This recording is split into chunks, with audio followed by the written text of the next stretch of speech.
So I have quite a lot to talk about with the new ASUS Sky 18. The most standout one is of course the new Animatrix display here, which looks quite nice. But in addition to that, they've now got the new Intel Core Ultra 9 Arrow Lake HX processors, specifically the new 275HX. And this is going to be pretty similar to the desktop-based 285K. It's got the same 24 cores with 8 P cores and 16 E cores, but the main differences is going to be in the max turbo frequency.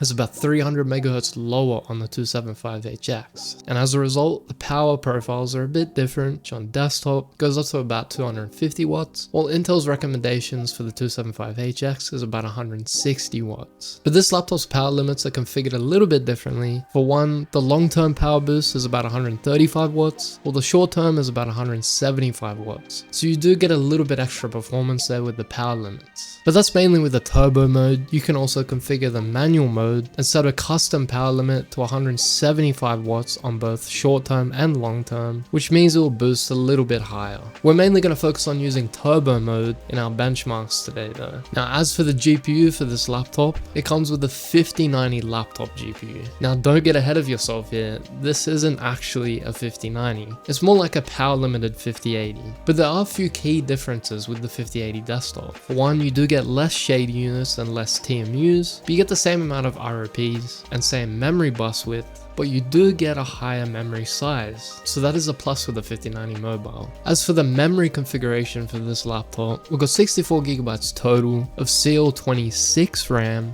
at 5600 mega transfers. And as for the storage configuration, it's also pretty good. You're getting two 2TB PCIe 4.0 NVMe SSDs, but specifically in an Intel RAID 0 configuration, meaning you're getting a total of 4TB of storage here. What isn't so good though is the price of this laptop. Here in Australia, this exact model can go up to $8,400 AUD, which is about 5,460 USD. But today we are going to compare this to a desktop 285K with an RTX 4070. And yes, hear me out, this is not an apples to apples comparison. Of course, we've got desktop caliber cooling here with a 360mm AIO, and the 4070 has 12 gigs of VRAM, which is half of what the 5090 mobile has. There's also different RAM configurations. The one in the desktop has 7000 CL32 for a total of 32 gigs. This of course has 64 gigs, 5600 mega transfers, CL26. But we are going to drop the RAM speed on the desktop down to 5600 and match the CL ratings at CL26. The desktop also has a 1TB PCIe 4.0 SSD, specifically the 980 Pro, compared to this RAID 0 configuration in this laptop. But let me be clear, it's only just for the sake of comparison. Don't take these things seriously. But we will compare different power profiles on the 285K. We'll test the 250 watts, 135 to 175 watts, which is the default turbo limits for the 275HX in this laptop. And lastly, we'll test 80 watts on the 285K. So talking a bit more about the design of this laptop. First of all, it's going to be 18 inches, so it's pretty large by laptop standards. This isn't your 15.6 inch or 16 inch laptops. This thing is literally a behemoth. It's also going to be 3.3 kilograms or about 7.28 pounds. It's also going to come in at 2.35 centimeters to 3.2 centimeters thick. So while it's not exactly the thickest laptop in the world, it's certainly not on the thin side either. There are a few other things to note as well. It's mostly a plastic design. The base of the laptop is pretty much all plastic, and so is the keyboard wrist rest area and also base. And in addition is also the bezel of the laptop. The only exceptions are the metal hinges here and also the lid of the laptop. One really cool thing that I like about this laptop though is the toolless removal of the back panel here with just this little slider thing here. Press that open and you can take the entire back panel out. Isn't that cool? And this will reveal your fans if you want to clean them out, and your SSDs and also your RAM. In addition is all the screws, so you can remove this whole plastic panel here to gain access to the battery or the cooling or the Wi-Fi card. But we'll talk more about that later. I did find that the ventilation here was a bit limited though.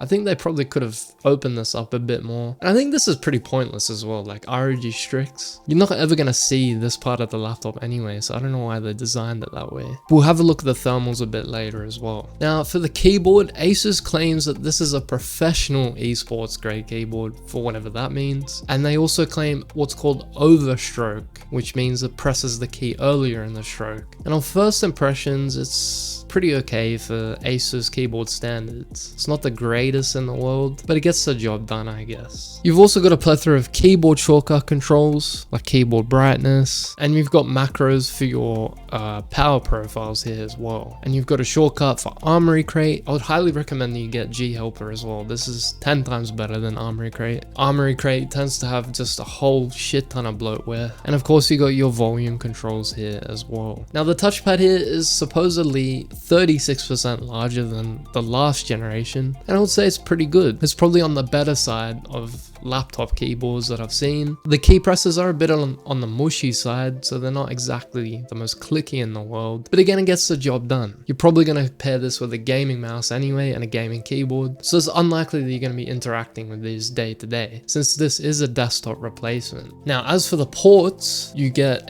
of course your charge port, you get 2.5 gig LAN, HDMI 2.1, a USB 3.2 Gen 2 Type A, and you get two Thunderbolt 5s, which both support DisplayPort and also power delivery, which I thought was interesting. And they support G-Sync as well, and they're also both up to 120 gigabits per second. And then lastly on this side, you get your headphone combination jack. On the right side, you get two USB 3.2 Gen 2 Type A's, and despite how it looks, no, this is in fact not an SD card slot. As you can see, here's a SD card. It may look like one, but it just doesn't go in. I think for the price that you're paying for this laptop, it would have been nice to see a SD card slot, especially for the caliber of CPU and GPU we're getting here, along with a shitload of RAM. This would be a pretty good editing machine if it had an SD card slot. What I would have liked to have seen on this laptop is an OLED. Now of course it's still a mini LED display, specifically ASUS ROG Nebula HDR, and a 1600p resolution with 16:10 aspect, and covers 100% of the DCI EP3 color space, in addition to being Pantone validated. It's also got 2000 dimming zones, which is pretty good, and 1200 nits of peak brightness. It also supports HDR 1000 and comes with Dolby Vision and stuff like that. But I did find that viewing standard dynamic range content with the dimming zone set to multi-zone strong, I did find the consistency to be a bit off when it comes to text, especially black text on the screen with a white background. But of course, since it does support HDR, you can turn that on, and that does improve things when viewing HDR content, and even viewing standard dynamic range content, it does improve that issue a little bit as well. But I think it really shines when you just turn it on full backlight mode with HDR turned off.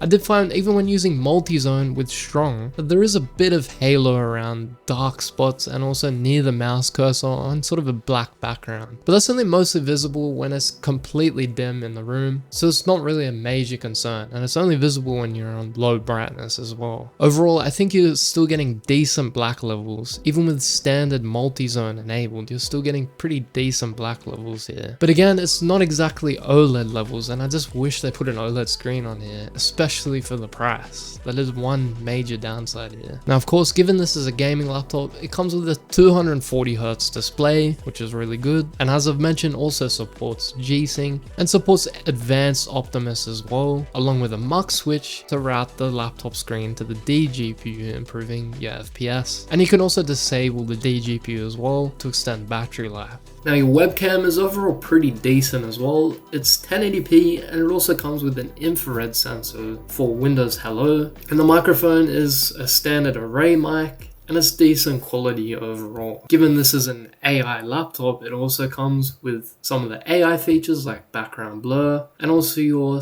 eye contact features. Not sure if that's working or not. On top of that, your automatic framing, all of which take advantage of Intel's integrated NPU. Now, as for the speaker setup in this laptop, it's a quad speaker setup with smart amplifier technology and Dolby Atmos, and is apparently 5.1.2 surround. It comes with a bunch of AI noise cancellation features, but just about every laptop comes with that anyway. But take a listen.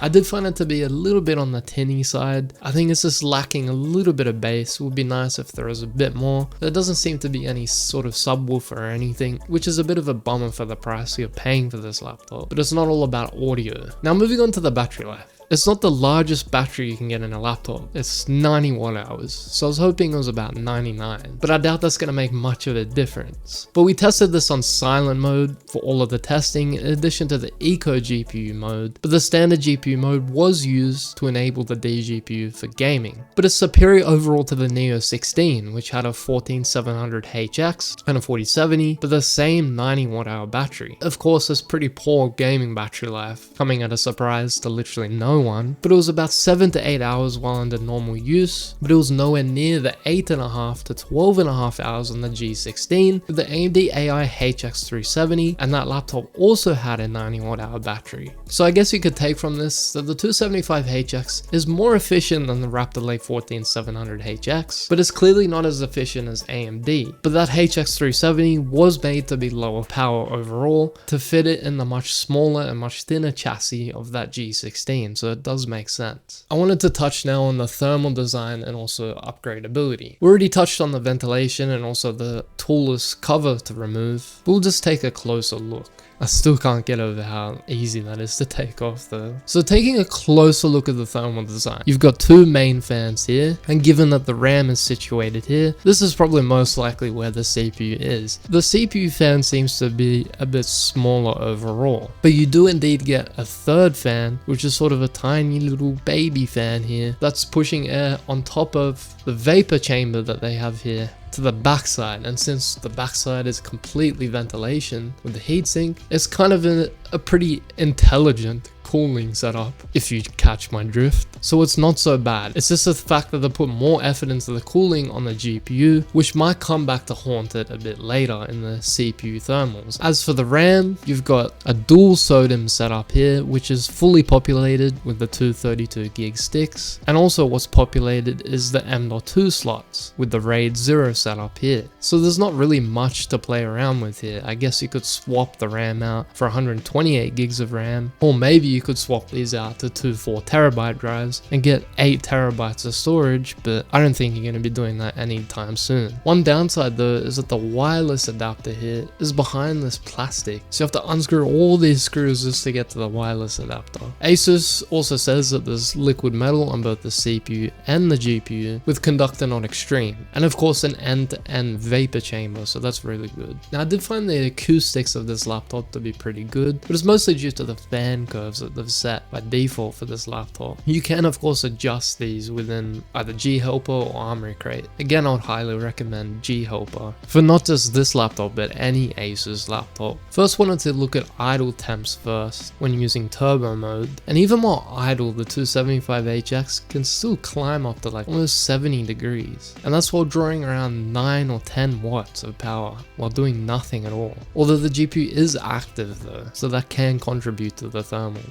But 70 degrees on the CPU while idle is not really the best. Now for the CPU performance under load with Prime 95, the CPU peaked on the P cores at 3.7 GHz, while the E cores peaked at 4.6. But the average is a different story, with the P cores averaging 3.1 GHz and pretty much the same on the E cores. So it begs the question, what's even the point of having E cores if it's gonna clock the same? And looking at temperatures, well, it comes at no surprise given what we saw with idle temps. It averaged 98 degrees, but that said, it did peak at 166 watts, but it only really averaged 86 watts, most likely because it's thermal throttling, so those power limits essentially mean nothing. It will boost very briefly and just completely drop. Now as for our clocks while gaming, well, the CPU actually peaked at 4.7 GHz on the P cores and 4.5 on the E cores, so it's a bit more consistent, and it actually averaged 4.1 GHz on the P cores and 3.9 on the E cores. And for power, power, well, the CPU peaks at 75 watts, while averaging 58 watts, while the GPU peaked above the 175 limit to 185 watts and averaged 163 watts in Cyberpunk and 1440p high preset. And the average temp on the CPU comes at no surprises again at 94 degrees. So they've clearly prioritized GPU cooling here. To many of you that would make sense because it is a gaming laptop, but given the price, wouldn't you think they would just have a balanced cooling setup? And that's confirmed with the GPU faring a lot better. Even as it peaked at 185 watts, it only averaged a temperature of 70 degrees, while the GPU clock averaged around 1940 megahertz. Now as for our benchmarks, this is when we bring in the desktop 285K and we do some power profile testing here. In Premiere Pro, the Scar 18 actually fared pretty well. It got pretty close to the 285K desktop at 250 watts, so that's pretty impressive. And actually nudges past the power limited 285K, both at 135 to 175 and 80 watts. It's also much superior than the G16, but that's not really a surprise to anyone. As for Photoshop, well, it's a bit of a different story. It loses to the 285K desktop on nearly every power limit, and even against the G16 with its lower power HX370, it fell behind, but it's still decent performance all around. Now for the Blender image render, we chose to include some historical comparisons here with some of the older laptops that I've reviewed, given it's still relevant. So the 285K at 250 watts is 28% faster in Classroom and 29% faster in BMW 2.7. So that goes to show the effect that the thermals has on some of the more CPU constrained scenarios. Even in a much burstier render workload like BMW, which only lasts like a couple of minutes, it still falls behind just as much as Classroom, so that's living proof right there. Even the 285K at 135 watts to 175 watts is 15 to 19% faster. Now compared to the 285K at 80 watts, I'll give it that, it is a tad bit faster, but overall you're still getting the performance of the older generation 13980 and 13950HX, except in BMW 2.7, and the Scar 17 with the Ryzen 7945HX is slightly faster in BMW 2.7 and 22% faster in the Classroom render. And that's important to point out since that laptop is quite a bit smaller at 17 inches, so even AMD's older 7000 series still outpaces the newer 275HX. But in the Chromium Code compile, it's looking pretty good for the Scar 18. The 285K to 250 watts is only 11% faster, and compared to the 135 to 175 watt, it's pretty damn close with the 275HX, and even outperformed the 285K at 80 watts. In Cinebench R23 with the 10-minute throttle test, we can see that the Scar 17, yet again with its 7945HX, is 7% faster in multi-threading, but the 275HX is 13% faster in single threading. On the other hand though, the 285K at 135 to 175 watts is still 12% faster in multi-threading, and even 10% faster in single threading. So that again highlights the thermal challenges with the Scar 18 here. But yet again, the 13980HX and 13950HX laptops aren't far behind in multi or even single threading. Now in 3D Mark, it is 29% faster than the RTX 4070 desktop in TimeSpy and 24% faster in Wildlife. And it's also 10% faster than the last gen Scar 18 with the 4090 in TimeSpy and 8% in Wildlife. So the improvements with the 4090 laptop GPU aren't that impressive with the 5090, and in my opinion doesn't really make it worthy of an upgrade. But you are getting desktop caliber performance here, just not the highest end desktop caliber performance. A 5070 would also be 20 to 30% faster than a 4070,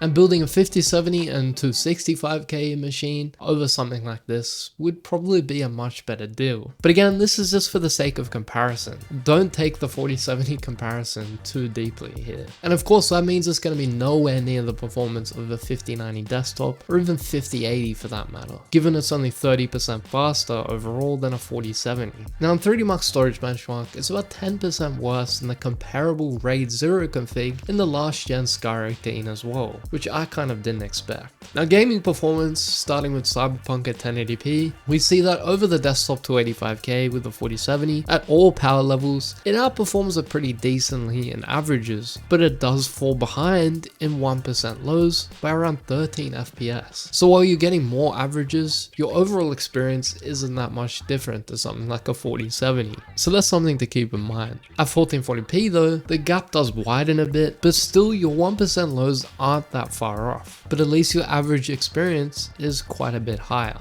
And turning on ray tracing, this also remains true even at 1080p. 1% lows only improved by 3 FPS over the 4070 desktop with 285K, but averages are still quite a bit higher on the Sky 18. At 1440p though, it gains quite a bit of a lead here, which might be due to the 5090's VRAM advantage. We might be starting to get VRAM limited on the 4070 with its 12 gigs of VRAM, but the overall pattern continues in F1 at 1080p. Even the averages overall aren't really that much higher compared to a 4070. From 1% lows dip down a little bit, at least compared to the 250 watt config and the 135 watt to 175 watt config. The Sky 18 does at least outperform the 80 watt configuration in 1% lows and averages. And the same can be said for 1440p, much like Cyberpunk. We see an increase in averages, most likely because we're becoming more GPU bound, but 1% lows sort of stay in that margin of the 285K desktop. But this time even enabling ray tracing, the 1% lows stay pretty similar, if not a hair's length ahead of the 285K desktop. But at 1440p with ray tracing, we do start to gain an advantage with the Sky 18. This time in a bit of a different game, Total Warhammer 3 at 1080p, averages this time are actually a lot higher, and 1% lows are considerably higher as well. So you're getting a much more enjoyable experience here. And we see a considerable advantage of 1440p as well. In our last game, Forza Horizon 5 at 1080p, averages are again quite a bit higher, and our 1% lows still pull ahead at all power levels of the 285K, but it's not as major as an advantage as in Total Warhammer. At a 1440p this continues, at least for the averages. The 1% lows actually drop down a little bit to the levels of the 285K with the 4070. So overall, all things considered, performance isn't too dissimilar to a desktop with a 285K